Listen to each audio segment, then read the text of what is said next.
né? Vocês fiquem atentos aí para a gente tirar o máximo de proveito desse livro, tá? Vai chegar livro que é só por Deus. Aí eu quero ver quem quer ficar aqui mesmo. Vai ter livro, Números, Levíticos, é leitura cansativa. Ali é o livro que elimina as pessoas que estão com pouca vontade, vão tudo embora. Os 2 livros ali vai eliminar bastante gente. É igual a faculdade. A faculdade do primeiro e segundo ano é só para eliminar as pessoas que não tiver com muita vontade, ele não consegue continuar. Bom, vamos lá. A gente vai começar aqui. Eu vou fazer uma oração para nós iniciar o nosso estudo, certo? Então eu peço que vocês me acompanhem nessa oração, fechem os seus olhos e vamos todos juntos orar a Deus. Eterno Deus e Pai nosso, no nome de Jesus, o teu bom Filho, Pai, nós voltamos agora, Senhor, a falar contigo, mas agora, Senhor, é dentro desse estudo bíblico que nós estamos fazendo, Senhor. Pedimos a sua bênção sobre esse estudo, Pai. Abençoa este estudo. Permita que nesse estudo, Senhor amado, a sua palavra possa entrar e penetrar nos nossos corações e vir a trazer-nos luz e entendimento sobre a sua vontade. Deus, abençoe as nossas irmãs que estão aqui. Abençoe os irmãos também que estão aqui, Pai. Seja conosco por misericórdia, Deus, ajudando, auxiliando a gente, Senhor amado, e nos permitindo conhecer mais a fundo a sua vontade. Assim, Deus, te pedimos isto, em nome de Jesus. Amém. Bom, irmãos, como a gente já terminou o livro de Êxodo, aliás, de Gênesis, né? E terminou com Moisés, aliás, José, fazendo menção que um dia, Deus vai visitar vocês aqui nessa terra do Egito. Eu sei disso. Nesse dia, vocês vão sair daqui. E eu quero que vocês levem os meus ossos com vocês. Não me deixem aqui no Egito. É até bonito isso que ele fala, né? Ele pede para ser levado. Isso aí, José creu demais na profecia de que Deus tinha uma terra preparada para aquele povo, né? Ele creu mesmo de verdade, fazendo menção da saída desse povo. E cumpriu, foi uma profecia que foi feita, né? Então vamos ler aqui o segundo livro de Moisés, chamado Êxodo. E aqui nesse título diz, os descendentes de Jacó no Egito. Então aqui o livro de Êxodo já inicia, né, fazendo menção ao livro anterior, que é os descendentes de Jacó no Egito. Ou seja, a história de Jacó e o Egito está no finalzinho do livro de Gênesis. Vamos lá. Estes, pois, são os nomes dos filhos de Israel que entraram no Egito com Jacó. Cada um entrou com sua casa, Ruben, Simeão, Levi e Judá, Isacar, Zebulon e Benjamim, Dan e Naftali, Gad e Asser. Todas as almas, pois, que procedem dos lombos de Jacó, foram 70 almas. José, porém, estava no Egito. Faleceu José e todos os seus irmãos e toda aquela geração. E os filhos de Israel frutificaram, aumentaram muito e multiplicaram-se e foram fortalecidos grandemente, de maneira que a terra se encheu deles. Primeiro ponto aqui para a gente parar, irmão. Aqui está falando que eram 70 almas que entrou no Egito, fora José, e já estava no Egito, que é o que está falando aqui. Só que essas pessoas que estavam lá, Deus abençoou tanto, né, que a gente entende aqui que o que praticamente não tinha aborto, as mulheres, nascia tudo, criava tudo, eles deviam ter muita saúde, porque aqui está falando que eles cresceram demais lá, eles aumentaram muito, né? E aqui está falando, e foram fortalecidos grandemente, de maneira que a terra se encheu dele, ou seja, o Egito acabou sendo tomado por judeu, né? E aí é o que nós vamos ver, irmão, mais para frente aqui, porque que Faraó fica preocupado. Fica preocupado. Imagina você e sua esposa na sua casa, mais um filho só. Aí você resolve ajudar uma pessoa que está morando na rua e você coloca dentro da sua casa, que isso é uma coisa bonita, é louvável. De repente essa pessoa vai tendo filho, e eles estão lá em 40 e só tá você e sua esposa naquela casa. Chega uma hora que você fala, esse povo vai pegar e vai botar eu e minha esposa para fora. Eles já são maiores que nós. Ou seja, era sobre isso o que Faraó ficou com medo. Vamos lá. O rei que não conheceu José. E levantou-se um novo rei sobre o Egito, que não conhecera José, a qual disse ao seu povo: eis que o povo dos filhos de Israel é muito e mais poderoso do que nós. Vou até marcar isso aqui. Eia, usemos de sabedoria para que eles, para com eles, para que não se multiplique e aconteça que, vindo guerra, eles também se ajunte com os nossos inimigos e pelejam contra nós e subam da terra. Então tá aqui, irmão, tá? O que a gente acabou de falar, a preocupação é ele, vai que vem os inimigos contra nós, e eles que estão aqui dentro resolvem se ajuntar com os inimigos. E para quê? Para ir embora. Eles se ajuntam com os inimigos e vão embora daqui. E aí segue. E puseram sobre eles maiorais de tribos para os afligirem com suas cargas, porque edificaram a Faraó cidades, armazéns, Pitom e Ramassés. Mas quanto mais os afligiam, tanto mais se multiplicavam e tanto mais cresciam, de maneira que se enfadavam por causa dos filhos de Israel. Ou seja, irmão, quanto mais eles perseguiam, ou seja, a ideia foi: vamos transformá-los em escravos e vamos dar trabalho para eles, para que eles fiquem fracos, para que eles não tenham ânimo, não tenham força. Mas aqui está falando que quanto mais os afligia, mais fortes e mais fortalecidos eles ficavam. A gente vê que era Deus, né? Era a vontade de Deus. Sim, irmã Pedro, pode falar. Pitom e Ramassés era o quê? Estátua? Não, é cidades. Ah, tá. É cidade. Era as pirâmides. Não é as pirâmides, não, né? Não é. Lá é as cidades, olha só. Porque edificaram a Faraó cidades armazéns. São locais onde eles ajuntavam a comida, né? Aí fala quais são: Pitom e Ramessés. Entendeu? É um nome egípcio, né? Que pode ser dado também até naquelas esfinges. Vamos lá. E os egípcios faziam... Sim, irmã? Bom, vamos lá, vamos seguir. E os egípcios faziam servir os filhos de Israel com dureza, assim que eles fizeram amargar a vida com dura servidão, em barro e tijolos, e com todo o trabalho no campo, com todo o seu serviço, em que os obrigavam com dureza. E o rei do Egito falou às parteiras das hebreias, das quais o nome de uma era Cifra e da outra Puá. E disse: quando ajudardes a dar à luz as hebreias e as virdes sobre os assentos, se for filho, mate-o, mas se for filha, então viva. As parteiras, porém, temeram a Deus e não fizeram como o rei do Egito lhe dissera. Antes, conservavam os meninos com vida. Então o rei do Egito chamou as parteiras e disse-lhes: por que fizeste isso, deixando os meninos com vida? E as parteiras disseram a Faraó: eis que as mulheres hebreias não são como as egípcias, porque são vivas e já têm dado à luz antes que a parteira venha a elas. Portanto, Deus fez bem às parteiras e o povo se aumentou e se fortaleceu muito. Irmão, aqui tem uma parte interessante que eu quero que vocês prestem atenção. O Faraó deu uma ordem para essas parteiras e elas temeram a Deus e não obedeceu a ordem. Qual foi a ordem? O Faraó falou o seguinte: olha, quando vocês forem ajudar as hebreias a dar à luz, porque elas eram as parteiras, ou seja, as mulheres experientes que ajudavam as outras a ter os seus filhos. Era como se fosse o médico de hoje. Então, todo mundo que ia ter filho corria para chamar essas duas.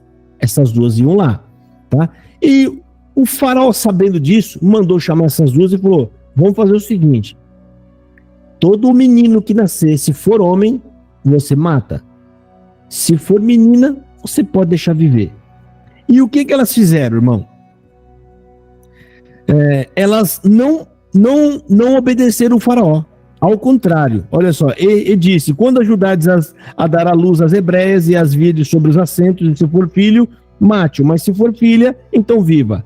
As parteiras, porém, temeram a Deus e não fizeram como o rei do Egito lhes dissera. Antes, conservava os meninos com vida. Então, aqui está falando que elas pegavam os meninos na mão e conservava eles com vida, não matava eles. Presta atenção no que eu vou falar agora.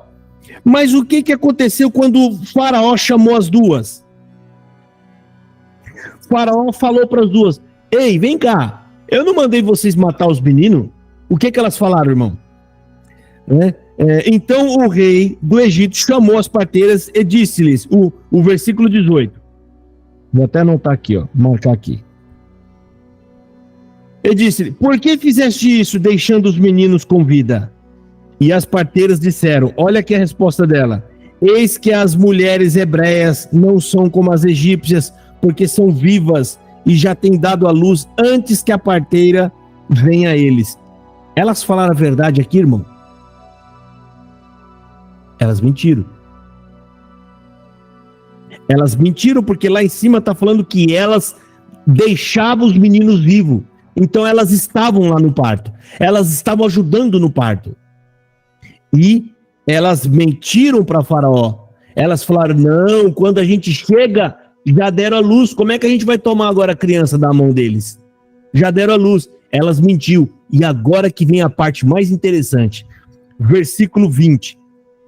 Versículo 20. Portanto, Deus fez bem às parteiras e ao povo, e o povo se aumentou e se fortaleceu muito. Vocês conseguiram entender aqui? Elas mentiram e Deus fez bem a elas. Vocês estão entendendo isso aqui? A mentira que fala lá em Apocalipse, os mentirosos não entram no céu, não é essa mentira. A mentira nossa cotidiana, a mentira que um pai mente para tentar proteger um filho, não é uma mentira maldosa e maligna. A mentira que fala lá em Apocalipse é aqueles que mentem sobre o evangelho e a graça. Os mentirosos é aquele que negam que Jesus Cristo é o Salvador. Lá só se trata sobre Jesus Cristo e sobre salvação. Então, aqui está explícito, irmão. Está explícito. E esse versículo 20 ainda, ele não deixa dúvida. As parteiras mentiram. E mesmo assim, Deus fez bem a elas. Deus fez bem a elas, né? Então, portanto, Deus fez bem às parteiras e o povo se aumentava e se fortalecia muito. É óbvio que eu estou falando aqui para vocês, né? Não é para ninguém mentir, sair mentindo aí que achar que Deus vai te abençoar. Deus não vai te abençoar, não, tá? Aqui existia uma investida diabólica. Era o diabo tentando tirar a vida do povo escolhido de Deus. E aquelas mulheres tiveram que optar. Ou nós obedecemos o homem e vamos nos tornar assassina do povo de Deus, ou a gente mente para ele, né? Mente para ele, ajuda as crianças a nascer e mente para ele. E Deus, como um justo juiz, irmão, pesou isso e falou: não, elas fizeram isso para o bem. Elas fizeram isso por temor a mim. Temeram mais a Deus, que não pode ver, irmão, do que o homem poderoso que elas estavam vendo. Isso é sinal de fé dessas mulheres. Creu no invisível. Sabia que Deus estava vendo, irmão. Olha só, irmão. Eles estão na escravidão, no Egito, com tudo de ruim acontecendo contra eles. E mesmo assim as mulheres não deixaram de crer que Deus estava com eles. E Deus estava lá. Vamos lá. Versículo 21. E aconteceu que... Alguém tem alguma pergunta para fazer sobre isso, irmão? Sobre o que a gente falou agora aqui? O estudo é para isso, tá, irmão? Vocês Falam, perguntem, questionem. Tá bom? Versículo 21. E aconteceu o quê? Como as parteiras... Olha só aqui o versículo 21. E aconteceu o quê? Como as parteiras temeram a Deus, ele estabeleceu-lhes casa. Então ordenou Faraó a todo o seu povo, dizendo: a todos os filhos que nascerem lançareis no rio, mas a todas as filhas guardareis com vida. Então, Faraó determinou um lugar, é ali para onde vão as pessoas agora quando for ter filho. Ele determinou uma casa. Aqui, praticamente, a gente pode dizer que é a primeira maternidade que eles inventaram, que eles criaram. Praticamente essa daqui. Verônica Henrique levantou a mão, pode falar, irmã. Oi, boa noite, graças a paz. Referente à situação aí das parteiras, será que, não tem nada a ver, mas aí o irmão me corrige, será que tem alguma coisa a ver também com a presciência de Deus de preservar a linhagem do qual viria Cristo? Como assim? Eu não entendi a pergunta. Assim, o que eu pensei quando leu a respeito das parteiras? Porque a linhagem de qual seria Cristo vem desde sempre, né? Passou ali por esse povo que andou pelo Egito também. Será que dentro da presciência de Deus não foi uma permissão dele que ocorresse essa situação das parteiras para preservar essa linhagem, ou não tem nada a ver? Sim, tem tudo isso a ver.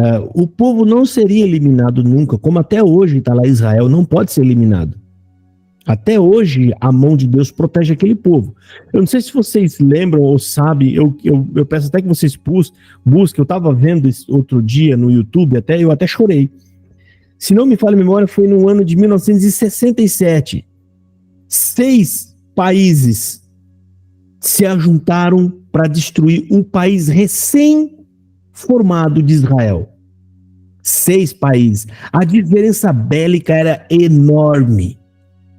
Gritante. Tipo assim, os judeus tinham 100 tanques contra 3.000 tanques. Né? Tinham 20 aeronaves contra 200 ou 300 aeronaves. Eu estou dando um exemplo, né? Ajuntando lá os países. E os judeus ganharam de forma milagrosa essa guerra em 6 dias. É só vocês consultarem aí a Guerra dos 6 Dias. Irmão, pode ver, isso é coisa recente, irmão. Quantos de nós aqui não nasceu antes de 1967? Coisa recente, e você vai ver a mão de Deus. Então, aqui também, né, Deus está preservando esse povo. Esse povo não pode sumir, irmão. A bênção de Deus está sobre esse povo. E Jesus Cristo já está predestinado a nascer no meio desse povo. Foi que Deus falou lá para Abraão, falou: Abraão, em ti será benditas todas as famílias dessa terra. Ou seja, de você vai sair um que vai abençoar todas as famílias da terra. Então, isso aqui tem toda... Você pode ver depois lá na genealogia de Cristo, você vai ver a linhagem dele vai passar por pessoas que estiveram aqui no Egito. Vai passar por pessoas que estiveram aqui, na Babilônia também, né? Então, Deus sim, está preservando sim, irmão. Está preservando a semente de Israel, né? Ele está preservando. Bom, vamos lá, vamos seguir. Então, ordenou o faraó... Capítulo 2. Então, aqui, irmão, no capítulo 1, Deus ordenou, né? Falou, olha, a partir de agora, crianças que tiverem meninos, você joga no rio. Joga lá para morrer no rio, e as meninas você pode conservar viva, né? Vamos até ler de novo. Ó. Então, ordenou o faraó a todo o seu povo, dizendo: a todos os filhos que nascerem, lançareis no rio, mas a todas as filhas guardareis com vida. Capítulo 2. E foi um homem da casa de Levi e casou com uma filha de Levi. E a mulher concebeu e deu à luz um filho, e vendo que ele era formoso, escondeu-o 3 meses. Já a primeira parada que a gente vai dar aqui para poder ler aqui, tá, irmão? Então, ela percebeu, irmão, pela beleza muito forte de Moisés, ela falou: esse menino é muito lindo. É óbvio que toda mãe vai falar que o filho é lindo, né? Tem mãe que a minha mãe me acha bonito, A mãe do Cristiano acha ele bonito. Quem que é a mãe que não vai achar nós bonito? Né? A mãe do Vanderlei acha ele bonito. Não tem quem, né? Mas aqui, irmão, ela falou, não, para chegar ao ponto de falar, esse menino aqui, ele é diferente, tem alguma coisa nele. E ela foi conservar ele com vida. Isso também é caminho de Deus, como a irmã Verônica acabou de falar. Isso aqui tudo é caminho de Deus, tá? Tudo tá traçado e determinado por Deus, né? E aqui fala que a mulher, então, conservou ele com 3 meses. Imagina a dor, o sofrimento. Alguns vizinhos sabiam, provavelmente sabiam, porque não dá para segurar o choro de uma criança a todo momento, né? Algum vizinho devia ir lá e falar: mulher, você tá doida, né? Se vierem aqui, eu não vou poder dizer que é na minha casa. Como é que você vai fazer? Mas eu vou esperar ele crescer um pouco mais. Não, dá logo fim nesse menino antes que os guardas venham. Porque provavelmente, irmão, quando os guardas entravam, eles não pegavam a sua criança, eles deveriam matar também a família para ficar de exemplo para as outras não fazerem igual. Provavelmente, né? Então, versículo 3, irmão, vamos lá. Não podendo, porém, mais escondê-lo, tomou uma arca de junco e a revestiu com barro e betume, e pondo nela o menino, a pôs nos juncos à margem do rio. Irmão, aqui, vamos dar uma paradinha aqui, né? Aqui tá falando que ela betumou para não afundar, e ela foi lá no rio, no meio dos juncos, que é como se fosse uns pauzinhos que saem no meio ali da água, e ela colocou ali no meio, justamente pro menino não ir. Eu já vi pregação da igreja, a gente vê que jogou o menino no rio e ficou torcendo para ele parar em algum lugar. Não, meu Deus do céu, não foi, senão nem compensava você betumar o negócio, fazer um negócio bonitinho. Ela foi lá, a gente vai ler mais para frente aqui, é o local que eles sabiam que a filha de Faraó vinha tomar banho ali. Mas o que essa mãe pensou? Isso são conjecturas minhas. Esse menino é tão lindo, é tão bonito, eu tenho certeza que quando a princesa vê, ela não vai mandar matar esse menino. Então Moisés, ela acreditou, a beleza daquele menino era capaz de encantar as pessoas. Ele devia ter olhos claros, né? Devia ser até um loirinho, não sei, loirinho, bonitinho. Eu não sei como é que é a beleza para eles naquela época, né? Mas a gente percebe que ela fez isso de caso pensado, torcendo para que o menino tocasse o coração da princesa. E vamos ver o que aconteceu. Então aqui está falando que ela foi lá, ó, e pôs nos juncos, né? Ou seja, pôs nos juncos, não lançou no rio, colocou em um local ali perto de onde ela ia tomar banho. Vamos lá. E sua irmã pôs-se de longe para saber o que lhe havia de acontecer. E a filha de Faraó, ou seja, olha só, colocou a criança e a irmã dele se afastou e ficou de longe, observando. Vamos ver o que vai acontecer. Ou seja, ela estava observando o plano deles, se iam dar certo, né? E a filha de Faraó desceu a lavar-se no rio, e as suas donzelas passeavam, ou seja, ali pelas margens do rio. E ela viu a arca no meio dos juncos, e enviou a sua criada, que a tomou. Ou seja, viu a arca no meio dos juncos, foi lá, pegou e levou. E abriu-a, viu ao menino, e eis que o menino chorava, e moveu-se de compaixão dele, e disse: dos meninos dos hebreus é este. Então disse sua irmã, a filha de Faraó, ou seja, a irmã estava passando ali perto, como quem não quer nada, né? Deu uma de né, bobinha, foi lá, viu a criança lá chorando e foi perto. Então disse a sua irmã, a filha de Faraó: irei chamar uma ama das hebreias que crie este menino para ti? Então ela faz uma pergunta: ô princesa, quer que eu chamo uma ama das hebreias? Por quê? Porque tinha muita mulher de leite naquela época. Porque tinha muita criança sendo lançada no rio. Então tinha muita mulher de leite. Quer que a gente vá procurar uma ama, né, para ti? E a filha de Faraó disse-lhe: vai. Foi, pois, a moça e chamou a mãe do menino, ou seja, foi lá e chamou justamente a própria mãe de Moisés. É um plano isso aqui, né, irmão? por Deus isso aqui, né? Olha só, que sabedoria. Conseguiu livrar o menino da morte, levou o menino para dentro de casa, agora já tinha autorização do Estado para aquilo ali, ninguém podia entrar lá mais, e ainda ganhou um salário para cuidar do próprio filho. Caminho de Deus. Então, lhe disse a filha de Faraó: leva este menino e cria-mo, eu te darei teu salário. E a mulher tomou o menino e criou-o. E quando o menino já era grande, ela o trouxe à filha de Faraó, a qual o adotou e chamou o seu nome Moisés, e disse: porque das águas o tenho tirado. Né? Então criou o menino até grande, imagina a alegria, e é óbvio, né, irmão, que eles já viram, tem alguma coisa de Deus nesse menino, né? Porque isso não foi normal, não foi o acaso. Versículo 11.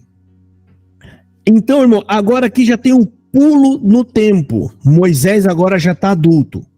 Aconteceu naqueles dias que, sendo Moisés já homem, saiu a seus irmãos e atentou para suas cargas, e viu que um egípcio feria a um hebreu, homem de seus irmãos. E olhou a outro lado, e vendo que não havia ninguém ali, matou ao egípcio e o escondeu na areia. Moisés, irmão, quis fazer uma boa obra. Viu o egípcio afligindo os irmãos, ele não negava a origem dele, ou seja, ele amava o povo hebreu. O que ele falou? Olhou para um lado, para o outro e falou assim: vou matar esse egípcio, de raiva e de vingança. Foi lá, tirou o egípcio de cima daqueles homens e matou, achando que estava fazendo uma coisa boa. E tornou a sair no dia seguinte, ou seja, no outro dia ele foi de novo lá no meio dos escravos que era o povo judeu. E eis que 2 homens hebreus contendiam, e disse ao injusto: por que feres a teu irmão? Então ele perguntou para o homem mau, que estava brigando com o outro, o qual disse: quem te tem posto a ti por maioral e juiz sobre nós? Pensas matar-me como mataste o egípcio? Então temeu Moisés e disse: certamente este negócio foi descoberto. Então Moisés, irmão, foi lá para tentar ajudar, e o hebreu ruim de coração falou: ei, quem te colocou como juiz aqui? Quem você acha que você é? Você vai me matar igual você fez com aquele egípcio? Aí Moisés falou: já fui descoberto, então estou correndo risco aqui. Ouvindo, pois, Faraó este caso, procurou matar a Moisés, mas Moisés fugiu de diante da face de Faraó e habitou na terra de Midian e assentou-se junto a um poço. Então, irmão, Moisés ficou sabendo disso e lá provavelmente devia ter alguma lei, alguma regra, né? Egípcio devia ter uma cidadania, né? Que você não pode matar um egípcio assim de qualquer maneira. E ele precisou fugir de lá, senão Faraó ia mandar. E a gente percebe que não era ódio de Faraó, era praticamente uma regra. Por quê? O Faraó não mandou ninguém procurar ele. O Faraó não mandou ninguém atrás dele. Você percebe, não tinha. Se fosse um ódio, eles iam atrás de Faraó até pegar, aliás, atrás de Moisés até pegar Moisés. Moisés só precisou sair de lá. E Faraó, provavelmente conhecia muito bem Moisés, porque cresceu lá dentro do palácio, né? Ou seja, a irmã de Faraó, a filha de Faraó, parece, a filha de Faraó, era a mãe adotiva de Moisés. Então, a gente vê que era mais uma regra mesmo da lei, tanto que Moisés falou: eu vou ter que ir embora, senão eles vão me matar. E o sacerdote de Midian, versículo 16, e o sacerdote de Midian tinha 7 filhas, as quais vieram tirar água, e encheram os bebedouros para dar de beber ao rebanho de seu pai. Então vieram os pastores, e expulsaram-na dali. Moisés, porém, levantou-se e defendeu-as, e deu de beber ao rebanho. E voltou elas a Reuel, seu pai, e ele disse: por que hoje tornaste tão depressa? E elas disseram: um homem egípcio nos livrou das mãos dos pastores e também nos tirou água em abundância e deu de beber ao rebanho. Ou seja, irmão, elas chegavam tarde, porque provavelmente quando elas chegavam lá, estes homens tomavam a frente delas, porque eram moças, né? Dava de beber ao rebanho deles, que devia demorar muito.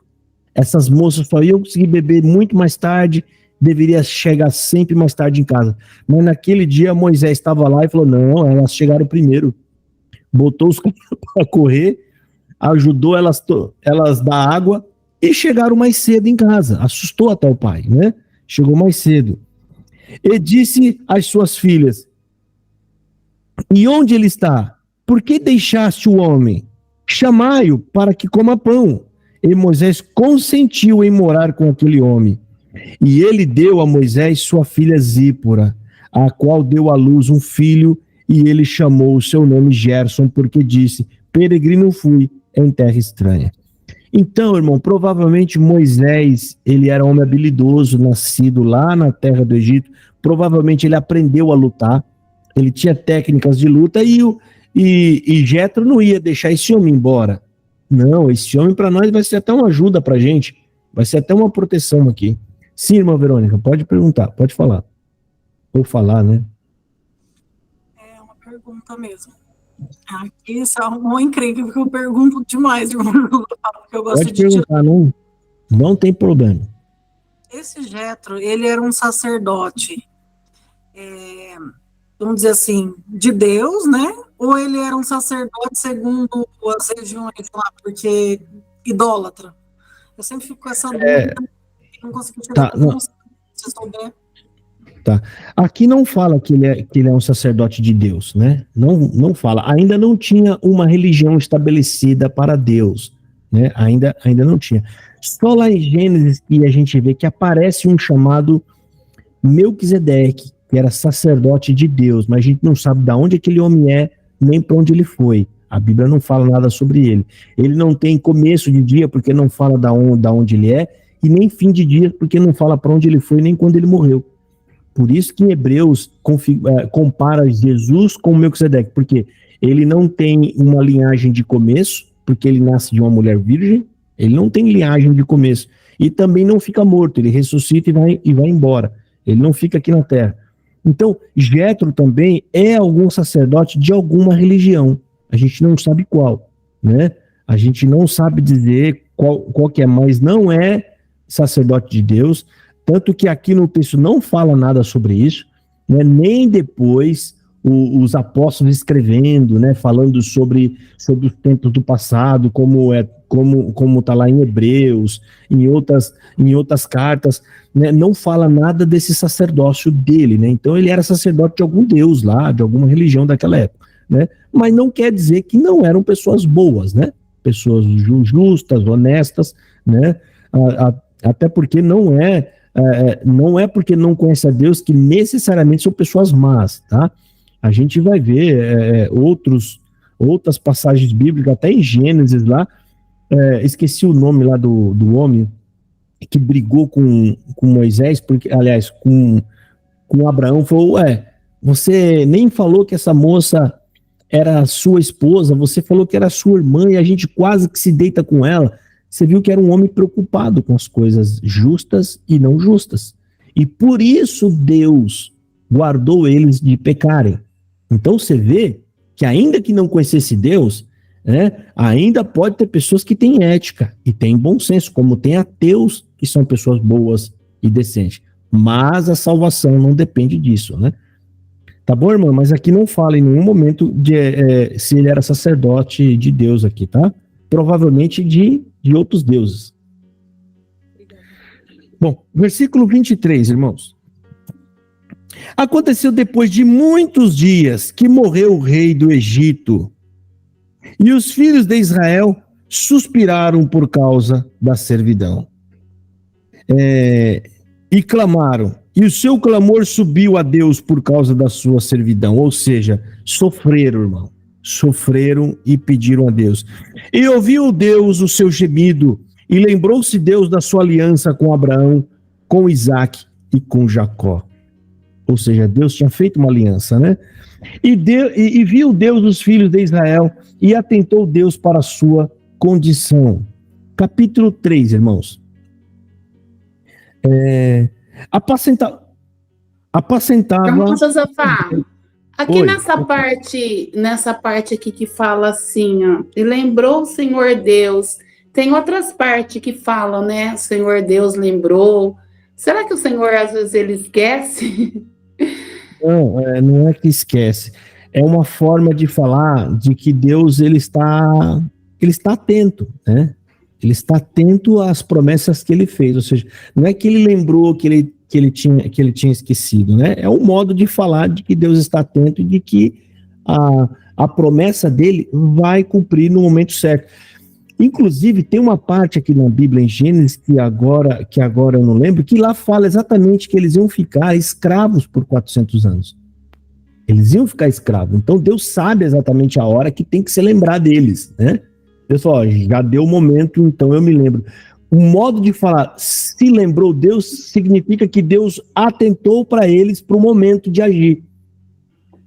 Quando fala quando Deus fez o arco, né? Ele fala também que era para ele se lembrar, né, do arco, quando ele faz a aliança, né, que é uma promessa ali também, que ele fala da lembrança, né, para que ele não olhasse para aquele arco e lembrasse, né, exatamente. Porque ele fala aí também. É que eu vou falar agora, sempre quando fala lembrou Deus, ele está se referindo a uma promessa que ele faz, a uma promessa, a um momento de agir. Né? Então, o arco da aliança, que é o arco-íris, ali é a mesma coisa. Ali é quando Deus se lembra, significa que Deus está se referindo a uma promessa que Deus faz. É uma forma de Deus marcar, né? É uma marca que Deus faz, não que Deus vai esquecer. Né? Tanto que Deus sabe de tudo o que vai acontecer, até no futuro, tudo. Né? Mas sempre quando ele fala, lembrou-se Deus, você pode observar que quando ele fala isso, vem uma promessa que ele tinha feito. Ou seja, é o modo de falar que Deus vai agir agora. Quando ele fala, lembrou-se Deus, é que Deus vai agir. Ele está agindo porque chegou o momento de cumprir uma profecia ou uma promessa. Tá? Bom, vamos lá. Capítulo 3, irmãos. E apacentava Moisés o rebanho de Jetro, seu sogro, sacerdote de Midian, e levou o rebanho atrás do deserto, e chegou ao monte de Deus, a Horebe, e apareceu-lhe o anjo do Senhor em uma chama de fogo do meio de uma sarça, e olhou, e eis que a sarça ardia no fogo, e a sarça não se consumia. E Moisés disse, agora me virarei para lá, e virei esta grande visão, porque a sarça não queima, não se queima. E vendo o Senhor que se virara para ver, bradou Deus a ele do meio da sarça e disse, Moisés, Moisés. Respondeu ele, eis-me aqui. E disse, não te chegues para cá, tire os sapatos dos teus pés, porque o lugar em que tu estás é terra santa. E disse mais, eu sou o Deus de teu pai, o Deus de Abraão, o Deus de Isaque e o Deus de Jacó. E Moisés encobriu o seu rosto, porque temeu olhar para Deus. E disse o Senhor, tenho visto atentamente a aflição do meu povo, que está no Egito, e tenho ouvido o seu clamor por causa dos seus exatores, porque conheci suas dores. Portanto, desci para livrá-los da mão dos egípcios, e para fazê-los subir daquela terra, a uma terra boa e larga, a uma terra que mana leite e mel, ao lugar do cananeu, e do eteu, e do amoreu, e do perizeu, e do eveu, e do jebuseu. Agora eis que o clamor dos filhos de Israel é vindo a mim, e também tenho visto a opressão com que os egípcios o oprimem. Vem agora, pois, e te enviarei a Faraó, para que tires o meu povo, os filhos de Israel, do Egito. Então Moisés disse a Deus, quem sou eu que vá a Faraó e tire do Egito os filhos de Israel? E disse, certamente eu serei contigo, e isto te será por sinal de que eu te enviei. Quando houveres tirado este povo do Egito, servireis a Deus neste monte. Então disse Moisés a Deus, eis que quando eu for aos filhos de Israel e lhes disser, o Deus de vossos pais me enviou a vós, eles me disserem, qual é o seu nome? Que lhes direi? E disse Deus a Moisés, eu sou o que sou. Disse mais, assim, deixa eu marcar aqui, irmão. Eu sou o que sou. Disse mais, assim dirás aos filhos de Israel, eu sou, me enviou a vós. E disse Deus a Moisés, assim dirás aos filhos de Israel, o Senhor Deus de vossos pais, o Deus de Abraão, o Deus de Isaque e o Deus de Jacó me enviou a vós. Este é meu nome eternamente, e este é meu memorial de gerações em gerações. Irmãos, vamos fazer uns comentários aqui, tá? Então Deus aparece para Moisés numa sarça que não pega fogo. Esse é o fogo espiritual. Um fogo espiritual. O fogo espiritual, ele é espírito. Ele não queima matéria, porque não tem contato com a matéria, né? Então Deus abriu os olhos dele de espírito para ver uma chama de fogo espiritual queimando ali. Aliás, está ali na sarça, mas não queima a sarça. Só que aqui, irmão, é uma coisa que se fala muito na mídia, né? E a gente vai agora abordar isso aqui. Vocês observam que Deus, irmão, não é nome. Vocês sabem disso. Deus é um nome genérico. Por isso que fala tem Deus disso, Deus daquilo. É um nome genérico. Não existe o nome próprio, Deus. Então, Moisés, o que ele pergunta para Deus? Ele pergunta qual é o nome de Deus. Olha só que interessante. E disse Deus a Moisés, e Deus responde para ele. Olha, ó, Moisés então fala, eis que quando eu for aos filhos de Israel e lhes disser, o Deus de vossos pais me enviou a vós, eles me dirão, qual é o seu nome? O que eu lhes direi? Aí Deus fala, e disse Deus a Moisés, eu sou o que sou. Disse mais, dirás aos filhos de Israel, eu sou, me enviou a vós. Observe, irmão, que Deus não fala o nome dele. Ninguém sabe o nome dele. Tem gente, às vezes, aí na internet, que fala, o nome de Deus é tal, é Elohim, é Yahvé. Isso não é nome de Deus, irmão. Ninguém sabe o nome de Deus. Tá? Esses nomes são codinome. O que é um codinome? É um nome comum que você atribui a alguém e passa seu nome próprio. Exemplo, criador é um nome comum, né? Uma pessoa que cria alguma coisa. Mas quando você se refere a Deus, ele se torna um codinome de Deus. Quando alguém fala o Criador, a gente sabe que está falando de Deus, mas isso não é um nome. É a mesma coisa o Senhor, o Criador, o Eterno. Isso não é um nome. São codinomes, é como se fossem adjetivos para Deus, que se tornam em nomes. Mas o nome de Deus ninguém sabe. Tá? Aqui Moisés é o único na Bíblia que pergunta pelo nome dele 2 vezes. E não existe nenhum lugar da Bíblia Deus falando o seu nome. O meu nome é tal. Não existe isso na Bíblia. Não existe. Em algumas passagens bíblicas você vai ver dizendo assim, né? E chamarei esta cidade pelo meu nome. Não quer dizer que vai chamar a cidade, o nome de Deus vai ser o nome da cidade ou alguma coisa do tipo. Não. É a forma de falar que o Deus é o Deus daquela cidade. Deus, o que Deus faz? Mas aí ia ter um problema. Peraí, você não quer falar o seu nome? Mas como que eu vou poder dizer para eles qual é o Deus que está me enviando a eles? Irmãos, havia muitos deuses naquela época. Muitos. Por isso que Moisés fala, tá, mas qual dos deuses eu vou falar para eles? O que Deus faz para eles saber qual é o Deus? Deus dá uma referência. Qual é a referência? Ele fala aqui, ó. E Deus disse mais a Moisés, assim direis aos filhos de Israel. Olha aqui, ó.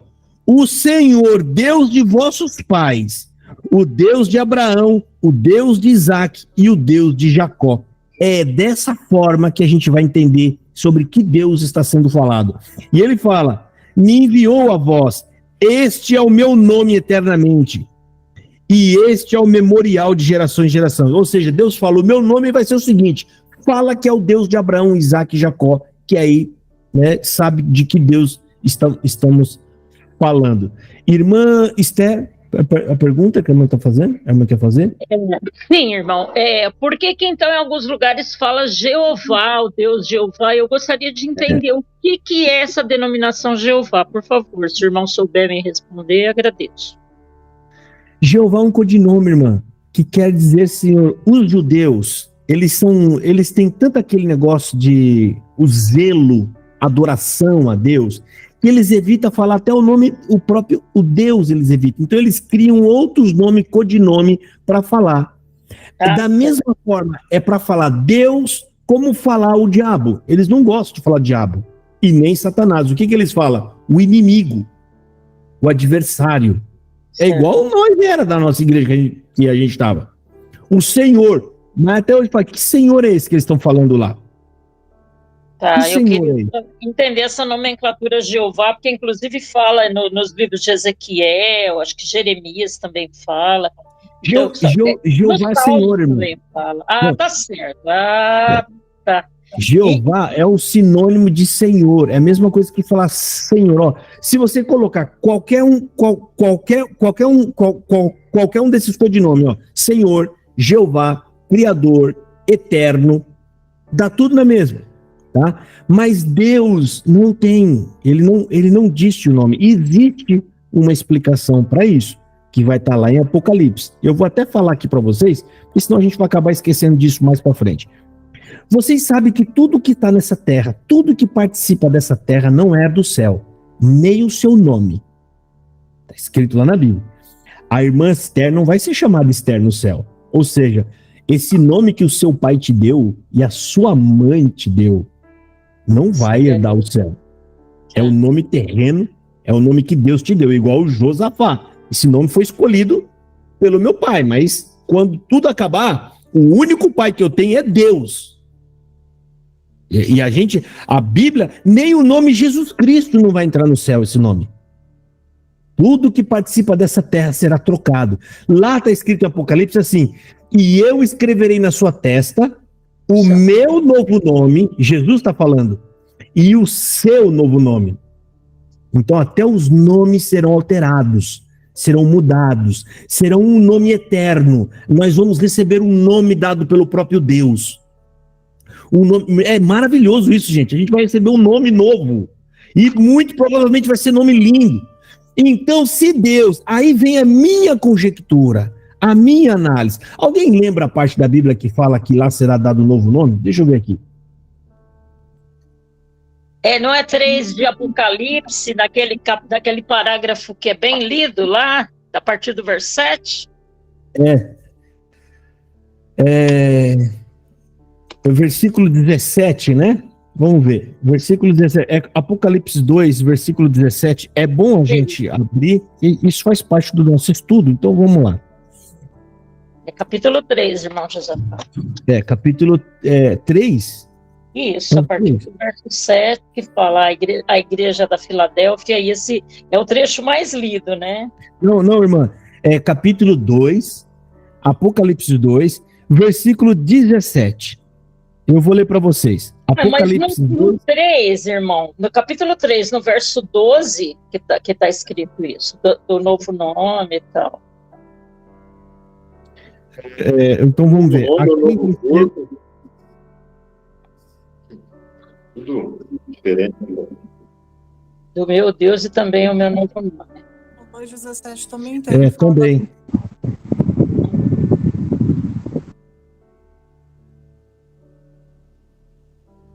É verdade, irmã. A irmã tá certa. É versículo 12, né? Isso. Então, eu vou ler aqui para vocês, ó.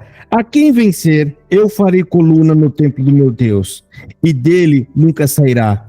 E escreverei sobre ele o nome do meu Deus, ó, que ninguém sabe ainda, hein?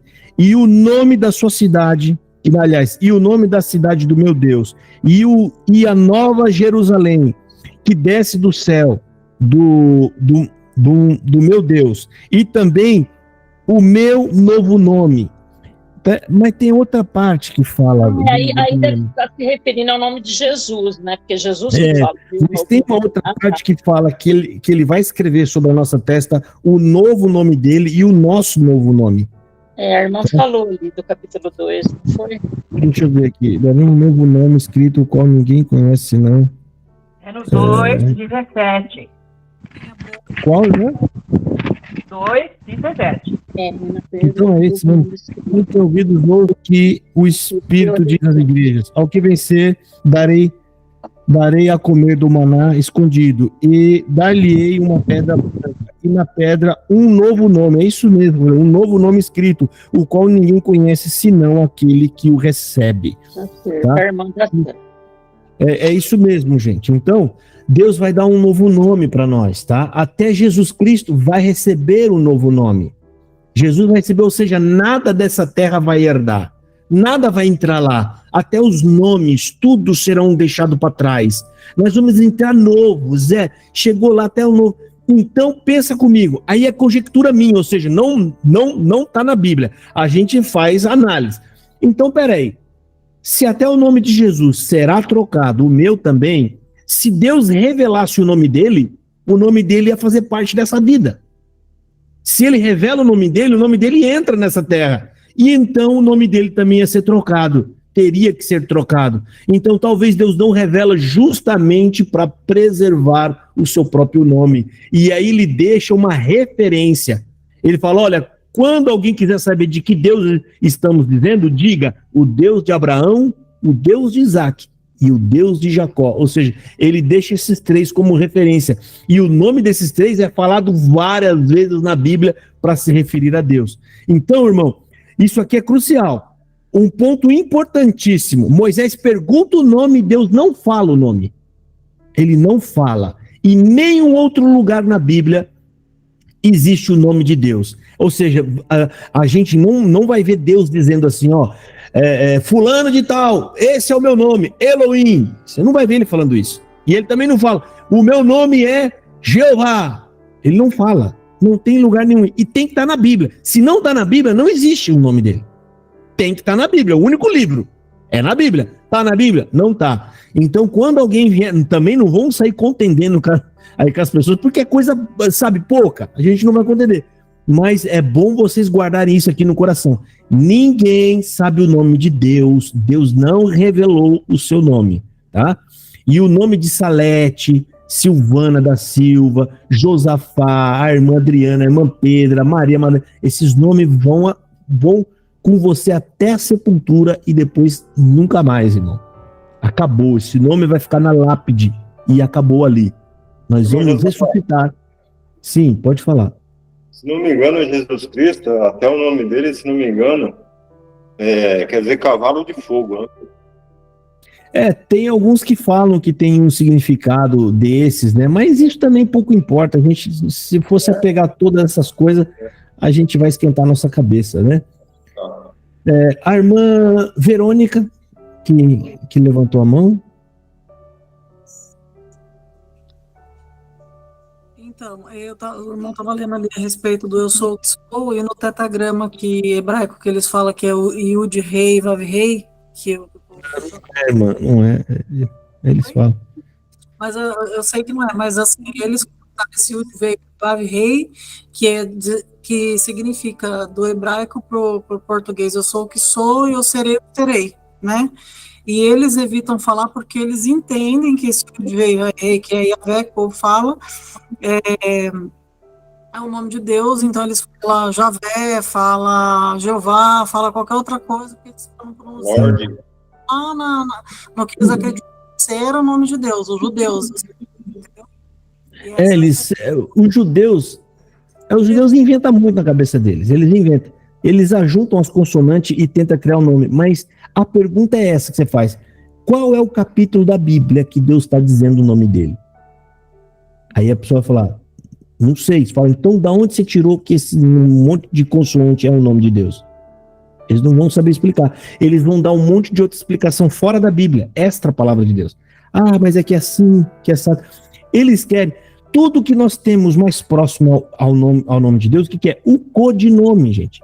que a gente sagra esse nome para falar de Deus. A gente sagrou esse nome. Quando a gente fala Deus e coloca a primeira letra D no maiúsculo, você sagrou aquilo como se fosse o Deus. Então, a partir daquilo, passa a ser santo para você. Passa a ser sagrado aquilo ali, né? Como Jesus. Se fosse Chuchu o nome dele, eu ia falar Chuchu com amor e eu ia chorar falando. Porque o que importa é o que representa o nome Chuchu. O nome Chuchu representa o quê? O Filho do Todo-Poderoso Deus, né? Eu falo assim para dar exagero nas coisas, né? Porque o que importa, gente, é a mensagem que está por trás disso. É aquilo que representa verdadeiramente, né? Mas tem gente que esquece a mensagem e se apega a essas coisas primárias e ficam perdidos naquilo. É como se o adversário jogasse, né, uma coisa para eles ficam se pegando lá, se batendo, e esquece de viajar. A caravana andou e os cães ficou para trás, lá brigando, né, sobre o nome de Jesus. Eu falo, que nem eu falei para um lá, rapaz, mas podia ser o nome qualquer, podia ser Caneta, o nome de Jesus. Eu ia amá-lo do mesmo jeito, eu ia falar Caneta e a caneta ia mexer comigo.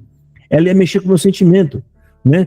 Porque quando eu falo Jesus, eu me refiro àquele homem que foi na cruz no meu lugar e morreu. Jesus para mim significa isso, né? Irmã Esther, depois eu passo para a irmã Silvana, tá? Irmã Esther?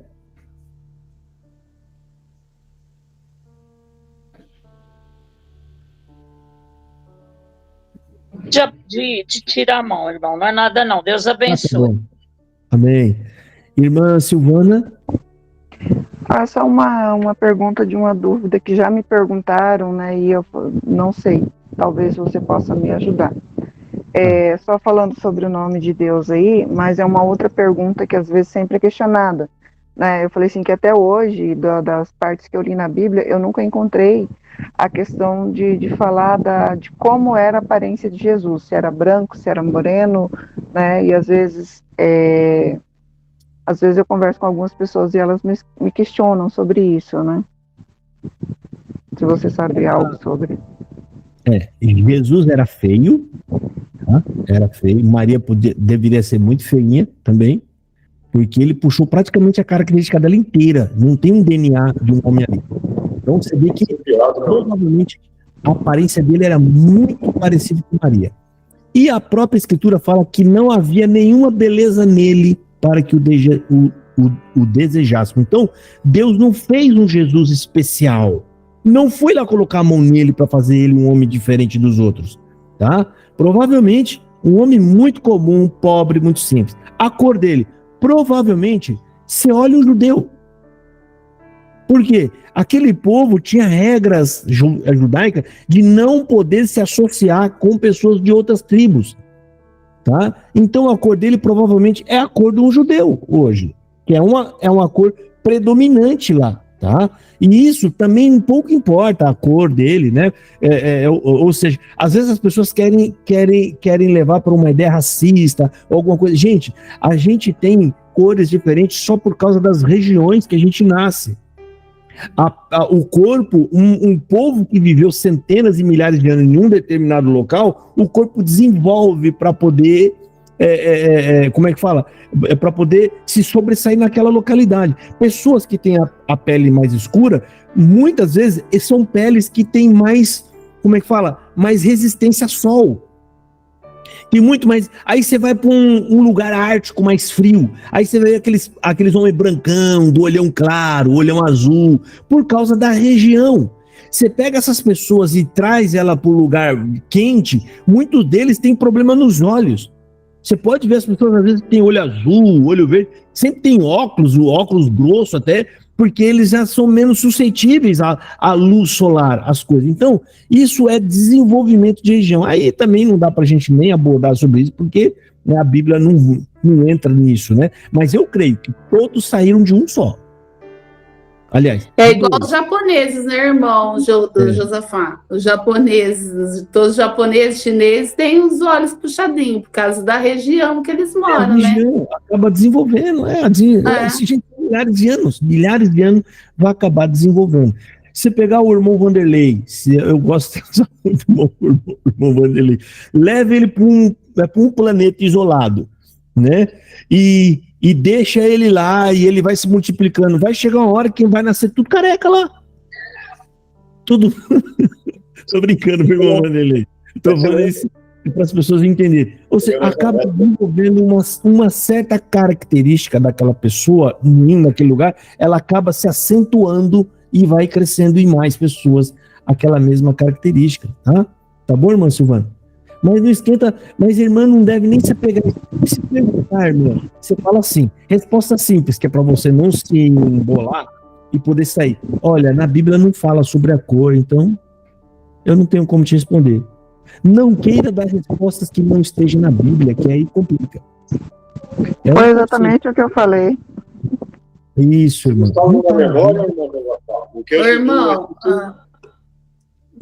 Na Bíblia fala que Jesus não tinha formosura nenhuma, né? Não tinha. Não tinha nenhuma. A única coisa, assim, que a gente sabe que fala que Jesus não tinha formosura. Não, era bem feinho. Sim, irmão Vanderlei.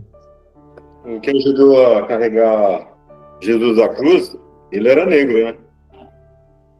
Eu não sei, irmão. Eu não sei. Pode ser. Ó, gente, tinha muitos negros ali, tá?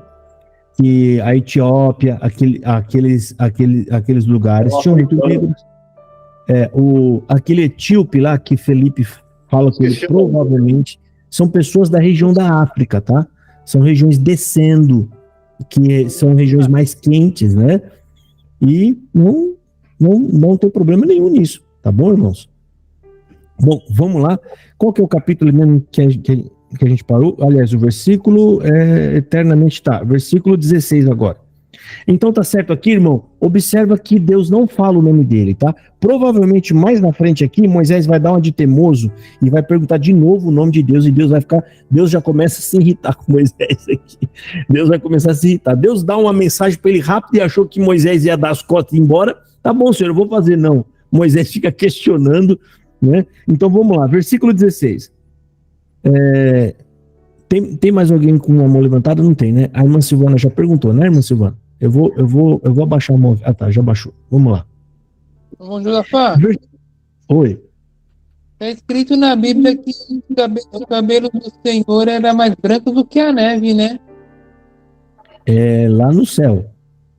Lá no céu tá. É Apocalipse capítulo 1 que a gente leu hoje, na pregação. O cabelo dele é bem vontade. Tá bom. Versículo 16. Vai e ajunta os anciões de Israel e diz-lhe: o Senhor Deus de vossos pais. Olha aqui, irmão, ele não fala o nome, mas ele dá referência, ó. O Deus de Abraão, de Isaac e de Jacó me apareceu dizendo: certamente vos tenho visitado e visto que vós é feito no Egito. Portanto eu disse: far-vos-ei subir da aflição do Egito a terra do Cananeu, do Cananeu, do Eteu, do Amoreu, do Perizeu, do Eveu e do Jebuseu, a uma terra que mana leite e mel.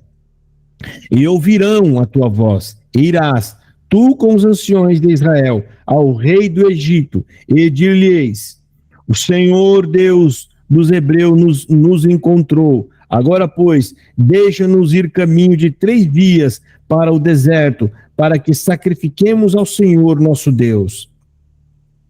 Eu sei, porém, que o rei do Egito não vos deixará ir, nem ainda por uma mão forte, porque eu estenderei a minha mão e ferirei ao Egito com todas as minhas maravilhas que farei, no meio deles depois vos deixará ir.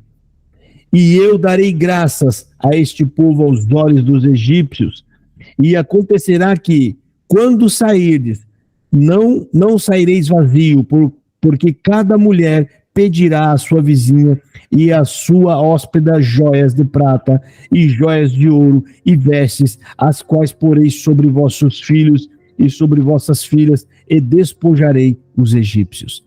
Então Deus já está prevendo. Oi, Cristiano, fala. É Deus que está falando isso?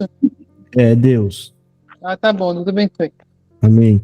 Então Deus está falando aqui que ele vai falar e eles vão sair, né? Todavia, Faraó vai endurecer. Deus já está prevendo isso. mas ele vai ferir aquela nação com as pestes e com as maravilhas que ele vai fazer.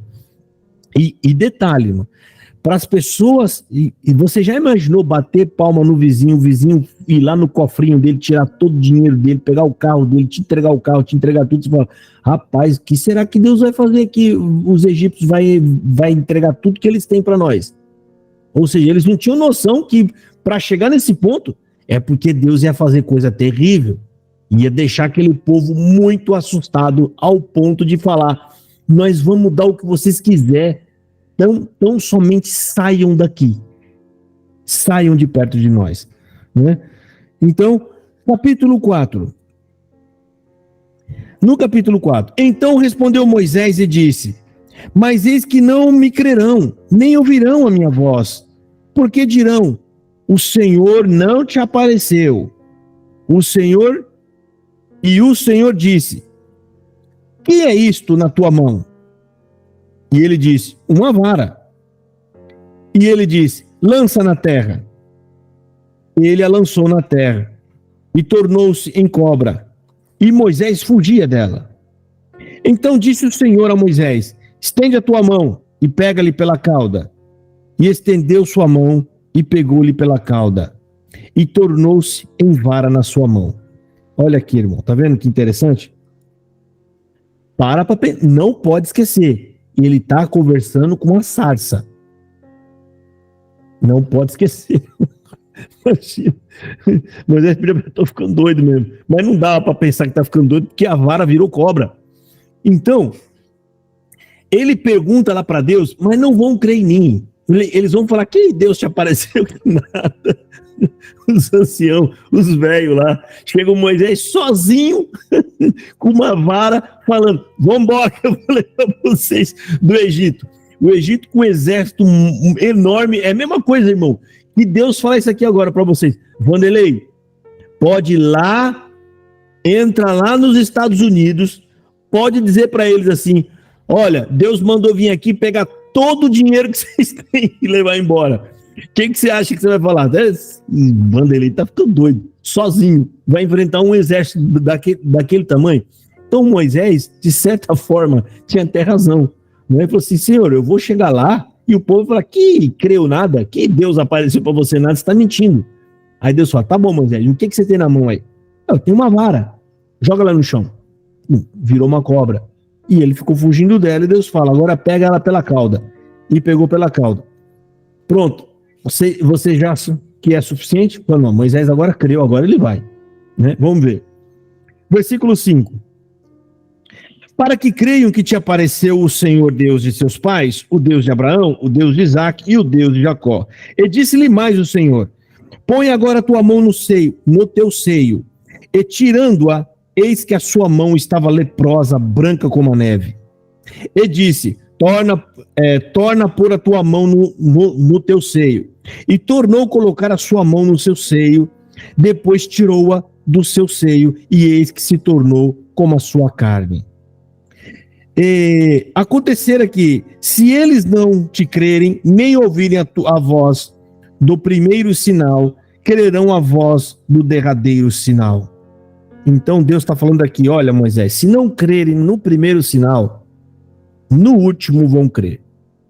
Então Deus nem fala dos sinais que estão no meio de tudo isso.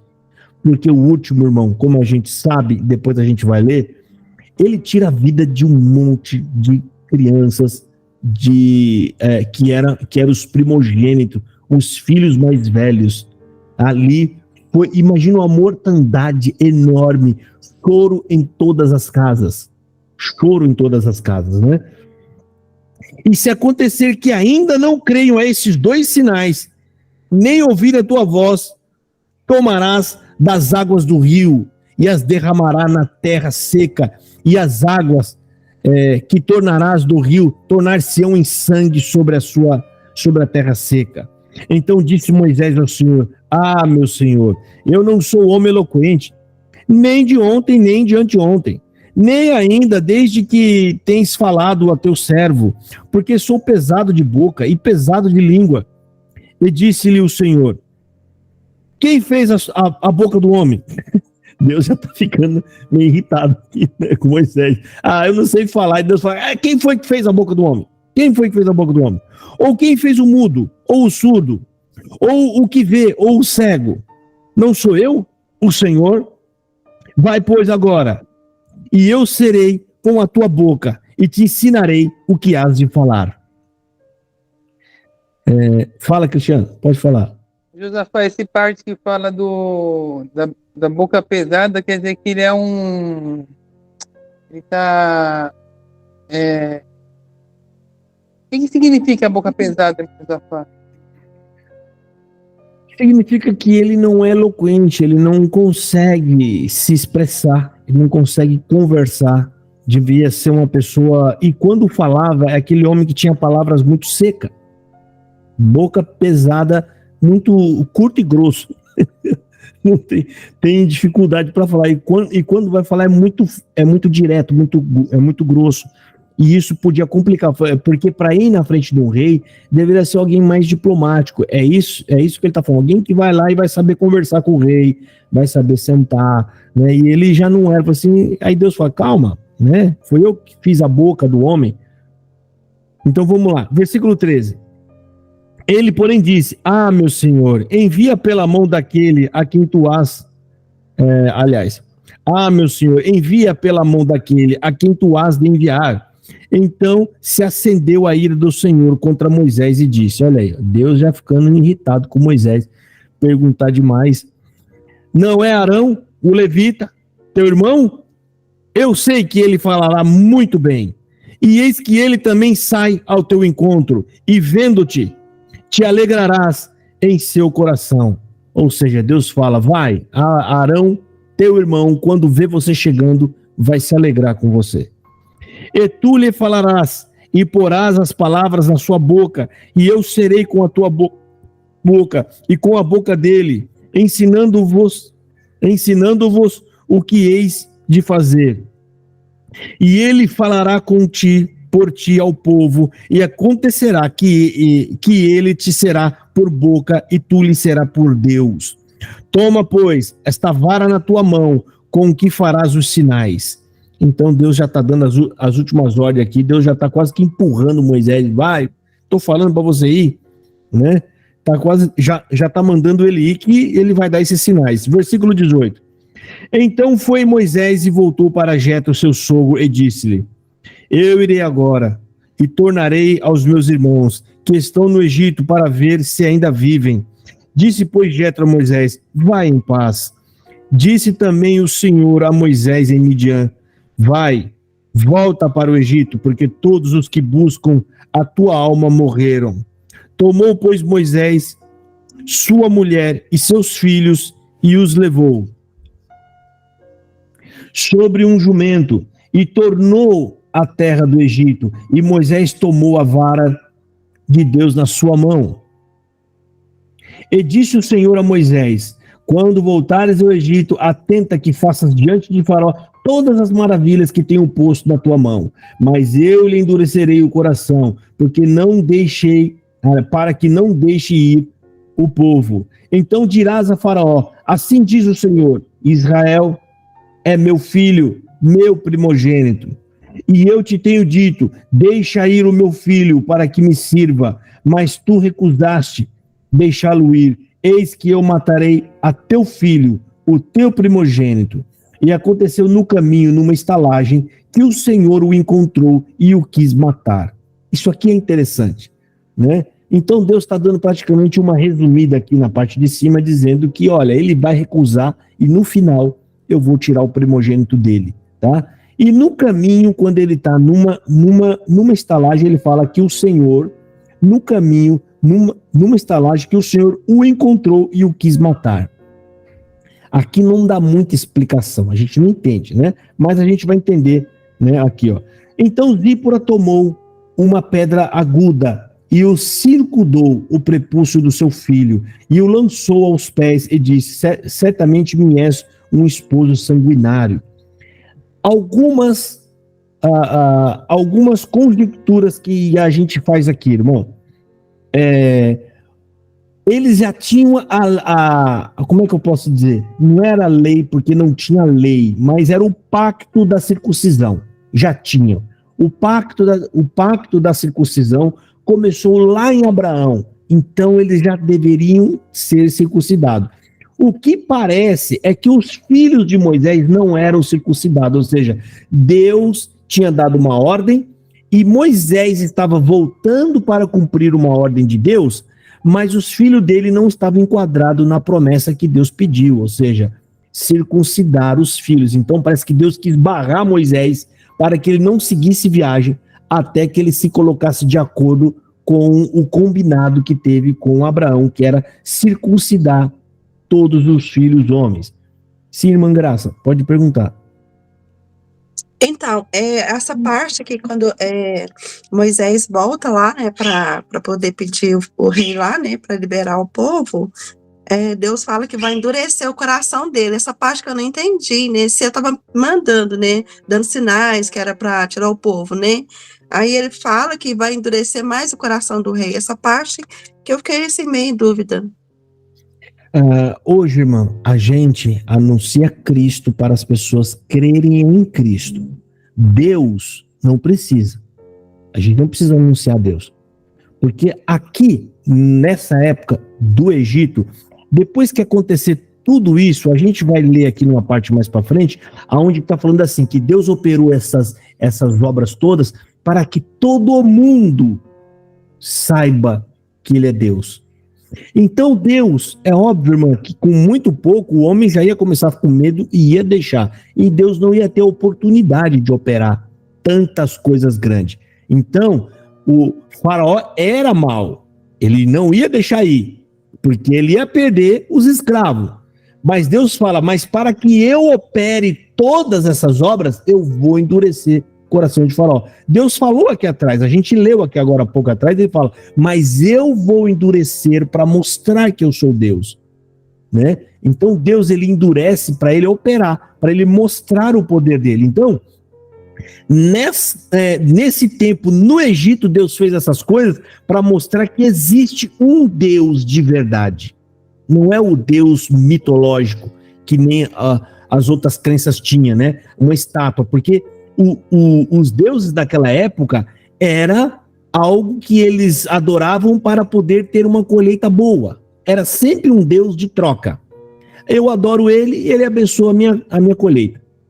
Eu adoro ele e eu vou ter sucesso na vida. Sempre assim, até hoje é assim. Tem igrejas que é assim. É um Deus da troca. Você vai lá adorar ele, enquanto ele vai abençoando sua vida. É um Deus de barganha, né, irmão? É um Deus de barganha, né, irmão? Como os irmãos um Deus de barganha, como tem muitas igrejas aí. Sim, o Vitor Madureira. Tá bom, minha irmã. O Vitor Madureira, pois não?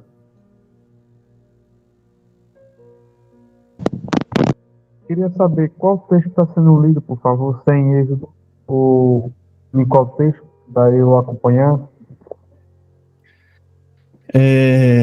Êxodo capítulo 4, estamos no versículo 25.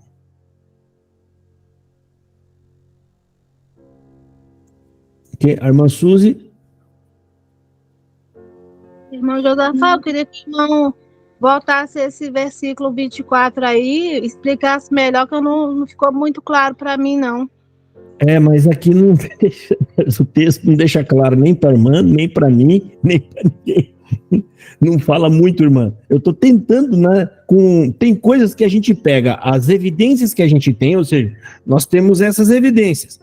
E aí a gente faz a conjectura. O que é isso?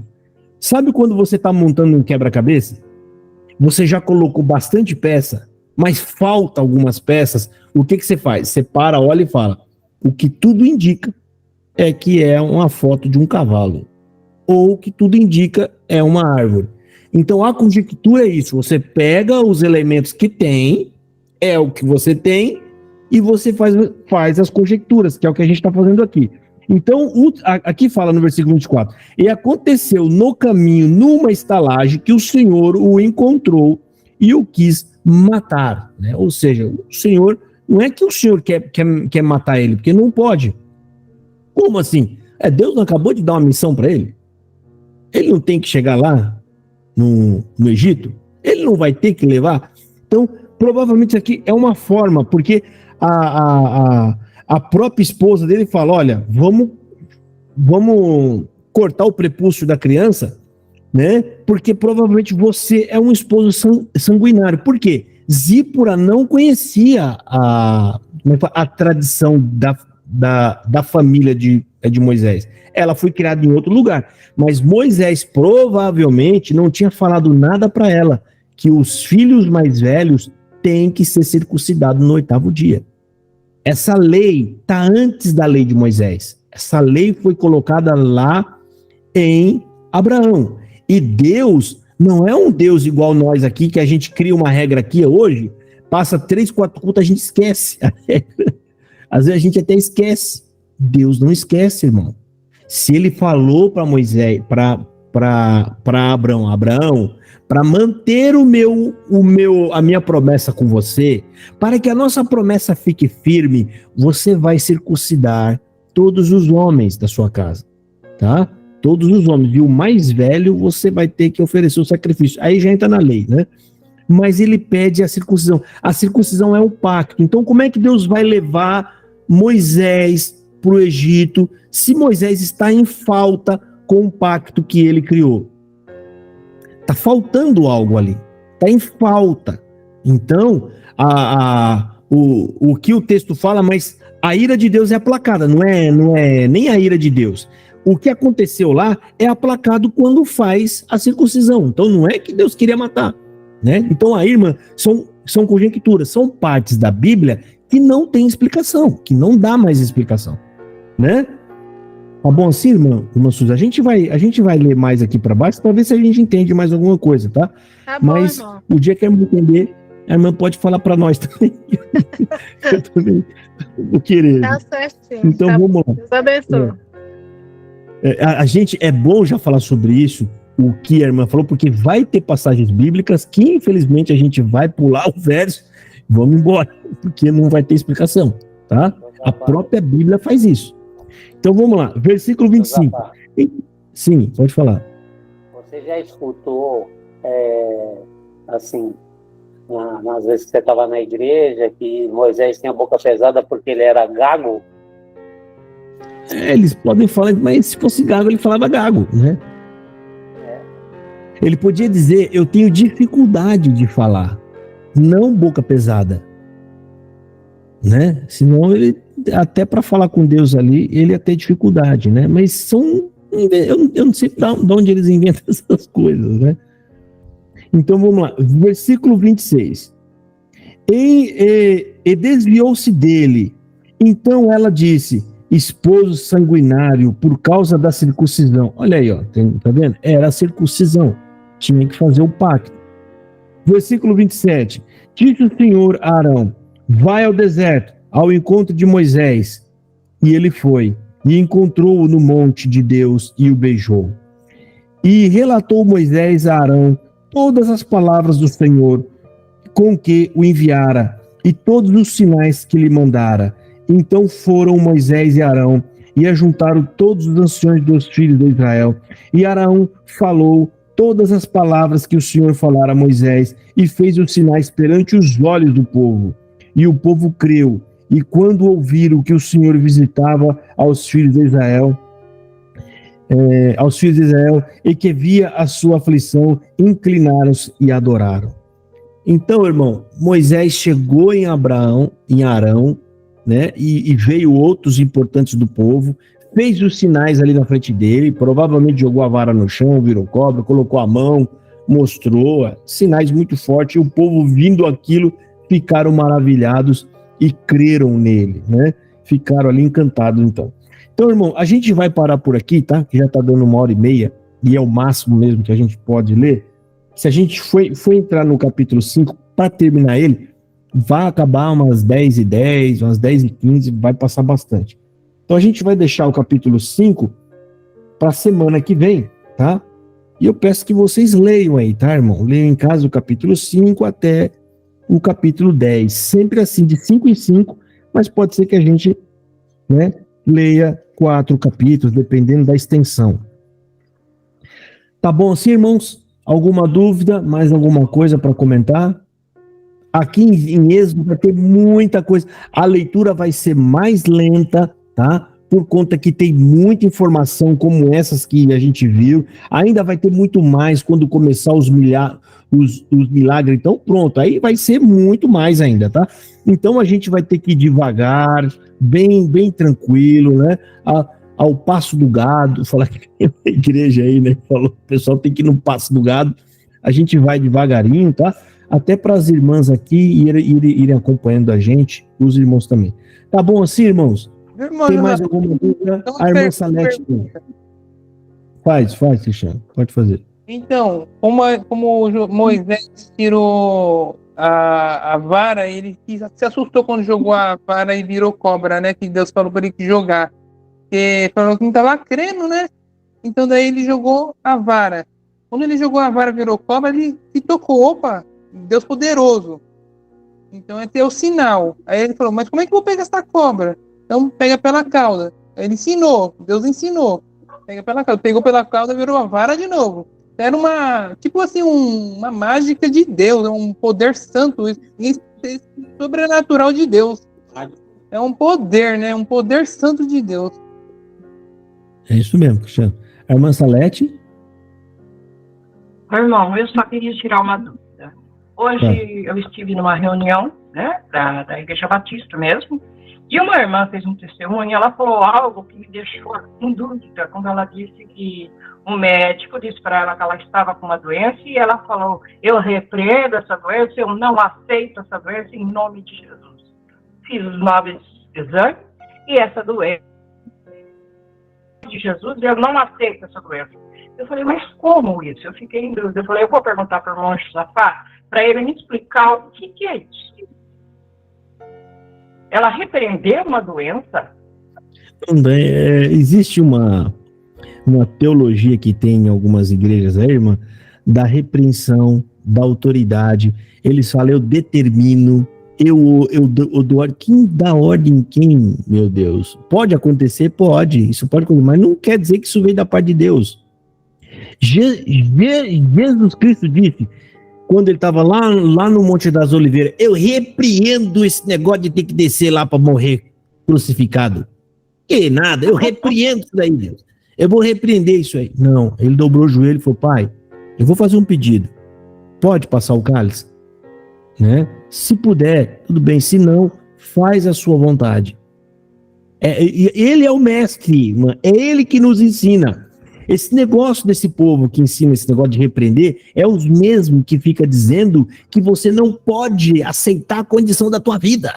Não, que você tem que determinar a virada de cativeiro, a sua vida vai mudar, e aquelas coisas todas. Geralmente, essa igreja batista, irmão, é aquela igreja mais pro lado pentecostal, né? Você vai ter trabalho, você fica lá. Só de falar isso daí, essas igrejas que falam isso aí, eu repreendo, é as mesmas igrejas que você vai ouvir lá dentro dessas coisas, ó. Estou vendo, Deus está me mostrando, estou sentindo, Deus manda eu te falar. Ixi, esse negócio que Deus manda falar, estou vendo, estou sentindo, fala, pode rapar fora. Porque, irmã, isso não vem de Deus, essas coisas, tá? Não vem de Deus. Pode acontecer? Pode. Se aconteceu de verdade, é aí que você tem que ficar mais assustada ainda. Porque você vê que não foi só uma coisa que saiu da boca dela, teve uma influência maligna por trás. Teve uma influência maligna. Se a pessoa ficou doente, eu repreendo a doença, e de repente aconteceu que ela ficou curada. Eita, rapaz, tem uma coisa acontecendo, agindo aqui por trás. Vale lembrar, Atos capítulo 16, tinha uma moça que ela realmente, de verdade, ela adivinhava as coisas. Ela falava coisa da sua vida que ninguém sabia. E Paulo olhou aqui e falou, para trás de mim, esse espírito é um espírito contrário. E hoje, se você entra numa igreja, as pessoas entram e a pessoa fala da vida dele, eles caem no choro e falam, é Deus que está aqui. Rapaz, você não vê isso na Bíblia? A Bíblia chama isso de espírito de adivinho. De adivinho. Gente, evangelho, irmã. As demais coisas, Deus vai ajudar. Vamos ficar doente. O cristão não é superior às pessoas daqui da terra. Nós não somos superiores. Nós vamos ficar doentes, nós vamos ficar desempregados. né? A gente vai passar necessidade também, como os apóstolos passaram também necessidade, igual Jesus Cristo passou todas essas coisas. Por que nós não vamos passar? A gente vai passar. As pessoas, irmã, quando as pessoas olham para isso, querer determinar, mandar, são pessoas que não estão querendo andar no evangelho. São pessoas que querem uma religião para atender os seus anseios, para poder ter os problemas da sua vida resolvidos. Para quando ficar doente, pedir cura. Para quando acontecer. É isso. Eu aconselho a irmã a procurar uma outra igreja batista, tá? Porque igreja batista. Igreja batista é igual a Assembleia de Deus, tem de todo jeito. É um nome genérico. Batista não quer dizer mais nada. É o que vem depois. Batista o quê? Batista do fogo santo. Batista do Espírito vivo. O pessoal inventa um monte de nome, tá? Então, eu aconselho a irmã a procurar. Por isso, irmã, por isso que eu aconselho as igrejas reformadas. Eu não sou tão 100% alinhado com o calvinismo, mas as igrejas reformadas, elas são mais sérias, são mais centradas, não ficam brincando com a fé das pessoas. Eles não falam para as pessoas que Deus está te dando um recado, que Deus manda te dizer o não sei o quê. Eles não falam nada dessas coisas, sabe? Eles leem a Bíblia, exortam a Bíblia, pregam as Escrituras, e eu acho isso muito mais saudável. Tá? Tá bom, irmão? É exatamente isso. A hora que ela falou isso daí, ele bateu diferente com tudo que eu tenho ouvido o irmão falar. E eu falo, olha, não tem nada a ver, mas eu vou ter que ficar quietinha, senão eu vou criar problema aqui. Então, o irmão já respondeu, Deus que abençoe, viu? Essa é a minha igreja. Isso, irmão. É a Bíblia, palavra de Deus. Não é nada com a igreja. Isso aqui, ó. Em nome de Jesus Cristo. Essa verdade, é a verdade. E quando a gente se apega à Bíblia, irmã, presta atenção, as frustrações acabam. Você não está mais frustrado, porque você não está mais esperando nenhuma virada de cativeiro nessa vida, nada. Acabou a frustração. Acabou. Ou seja, a chance de você entrar em depressão é muito menos. Você não vai ter, na verdade. Né? A irmã Verônica, pode falar, irmã. O que eu penso assim, a respeito de milagres ou qualquer feito nesse sentido, é que assim, pode até acontecer, só que se esse milagre não te levar para Cristo, não adiantou nada, entendeu? E o que o irmão Josafá falou tem toda razão.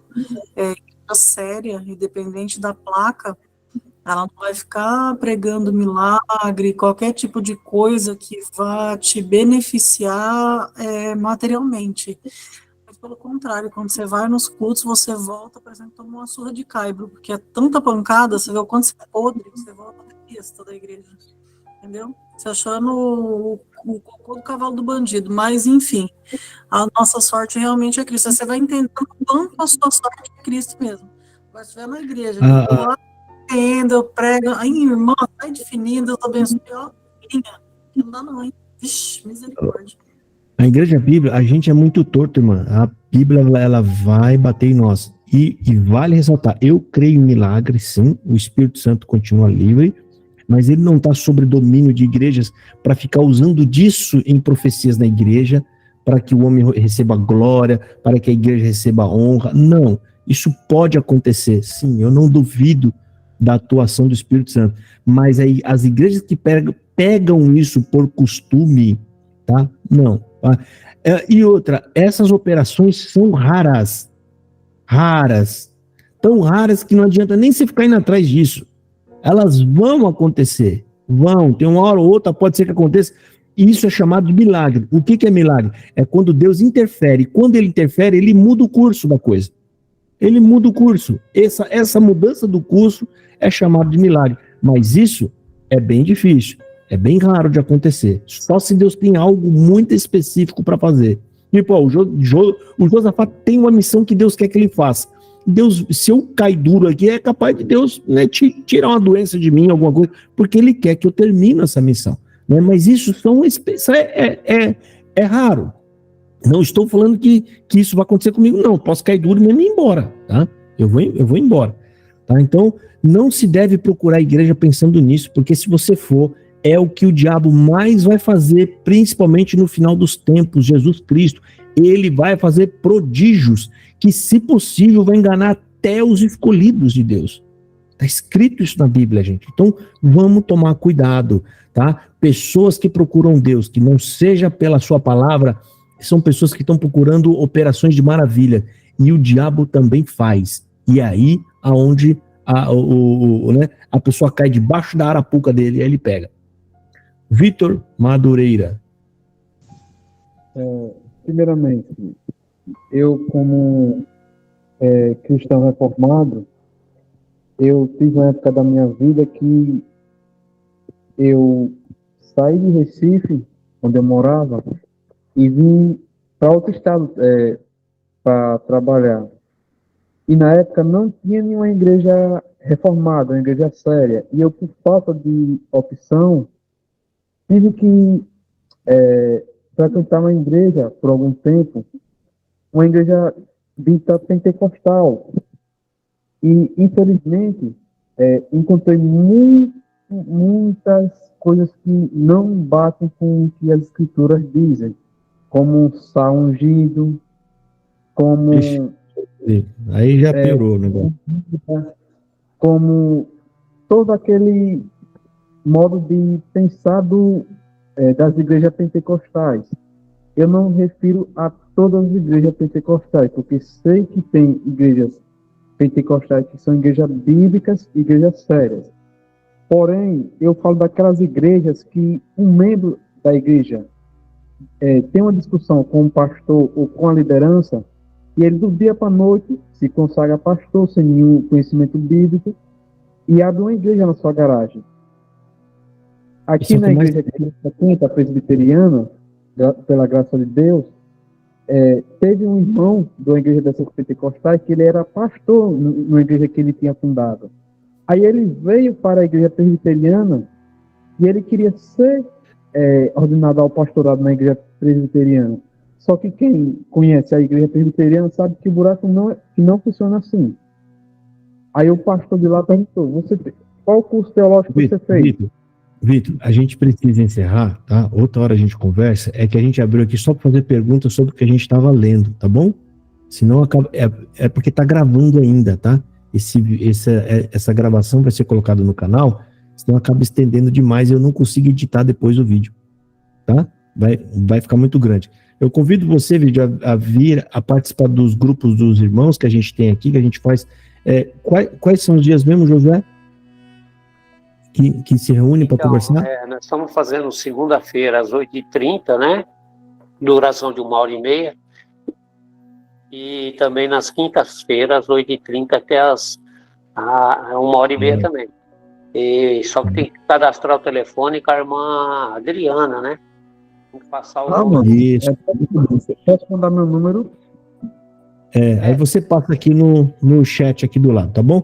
Bom, irmãos, vamos encerrar então, tá? Me perdoa aí, mas eu tenho que controlar aqui o horário, senão fica complicado. Irmã Suzy, pode falar, irmã Suzy. A última aqui, irmã Suzy. Não, eu só queria que o irmão apresentasse minha neta. Tinha minha nora, que eu esqueci de pedir oração, que minha neta nasceu antes do tempo, né? Nasceu, a minha nora estava de 8 meses e ela nasceu. Eu queria pedir a oração, que ela ainda era internada, está com o pulmãozinho ainda fraco e ainda não ganhou o peso ideal. Mas vai dar tudo certo, viu, irmã? Fica tranquilo, vai ficar lá só para ganhar o peso, né? O pulmão é a última coisa que amadurece, né? Os 8 meses que vai começando a amadurecer. Estou falando isso porque eu fiquei 7 meses com o meu filho internado numa UTI, eu fiquei 7 meses ali dentro, vendo muitos casos, e na época eu daria tudo para que meu filho tivesse esse probleminha aí, só de amadurecer o pulmão, que todos que eu vi lá foram embora e foram bens para casa, tá? Então fica tranquilo aí que vai dar tudo certo para você, tá bom? Então vamos orar. Tá irmãos. Bom. Deus abençoe, irmão. Mas nós vamos orar. Nós vamos apresentar, tá? Vamos orar a Deus, então, para nós agradecer, para nós encerrar aqui, tá bom, irmãos?